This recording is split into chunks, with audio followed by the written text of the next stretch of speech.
इंधनाची बचत करण्यासाठी मुख्यमंत्री फडणवीसांनी विमानाचा वापर टाळलेला आहे। रस्ते मार्गे मुंबईहून पुणे तसंच पुणे ते मुंबई प्रवास त्यांनी केला। कनेक्टिंग लिंक मार्गे त्यांनी हा प्रवास केला। पंतप्रधान मोदींच्या आवाहनाला प्रतिसाद देत काटकसरीचा निर्णय घेण्यात आलाय।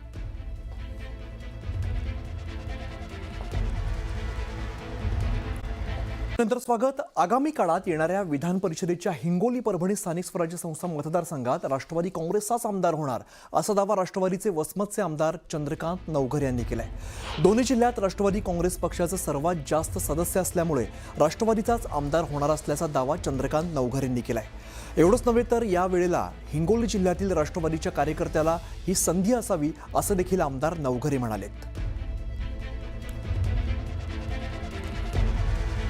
स्थानिक स्वराज्य संस्थेच्या निवडणुका तर पुढे होतीलच, पण आपली जी आता विधान परिषदेची निवडणूक झाली त्या संदर्भात सुद्धा कार्यकर्त्याचं असं मत आहे की आपली सगळ्यात जास्त परभणी हिंगोलीमध्ये राष्ट्रवादी काँग्रेस पक्षाच्या सदस्यांची संख्या आहे। त्यामुळं ही निवडणूक राष्ट्रवादी काँग्रेस पक्षाने लढवली पाहिजे। ही मागणी घेऊन आता आम्ही आमच्या पक्ष संघटनेकडे मागणी करतो। शहराच्या नियोजित विकासाचा कणा असलेला प्रारूप विकास आराखडा आता प्रथमच मराठी भाषेमध्ये प्रकाशित केला जाणार आहे। यापूर्वी हा आराखडा केवळ इंग्रजीमध्ये उपलब्ध असल्याने सामान्य नागरिकांना तो समजून घेण्यात अडचणी येत होत्या। या पार्श्वभूमीवर शहरातील तरुणांनी सातत्याने पाठपुरावा केला आणि ही मागणी पूर्ण करून घेतली। मराठीमध्ये आराखडा उपलब्ध झाल्याने नागरिकांना आपल्या भागातील आरक्षण, विकास प्रकल्प आणि जमिनीवरील प्रस्तावित जे बदल आहे ते समजणं अधिक सोपं होणार आहे। तर बातमी आहे सांगलीमधून। शेतकरी नेते आणि आमदार सदाभाऊ खोत यांनी सरकारला घरचा आहेर दिलेला आहे। जोरदार प्रतिउत्तर दिलंय। राजू शेट्टी यांच्या आंदोलनाला समर्थन देत सदाभाऊ खोत यांनी महायुती सरकारवर निशाणा साधलेला आहे। शेतकऱ्यांच्या प्रश्नावर आंदोलन करत असलेले आपले सहकारी राजू शेट्टी यांना आदरयुक्त वागणूक न दिल्यामुळे सदाभाऊ खोत यांचा पारा चढला।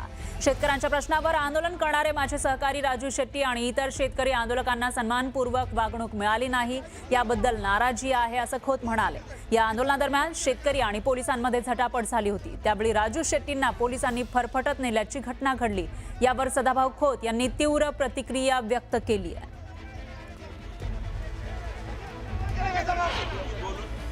शेतकऱ्याच्या प्रश्नावरती जे नेते आंदोलन करत होते, माझे सहकारी राजू शेट्टी असतील, महादेव जानकर असतील, त्यांना या पद्धतीने उचलून नेण्याची गरज आहे असं मला वाटत नव्हतं।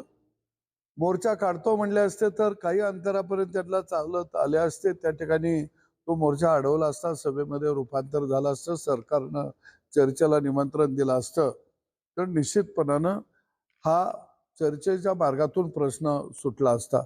पण मला वाटतं की शेतकऱ्याच्या प्रश्नाला थट्टा मस्करीमध्ये जर आपण न्यायला लागलो तर निश्चितपणानं हे राज्याच्या दृष्टीनं योग्य आहे असं मला वाटत नाही।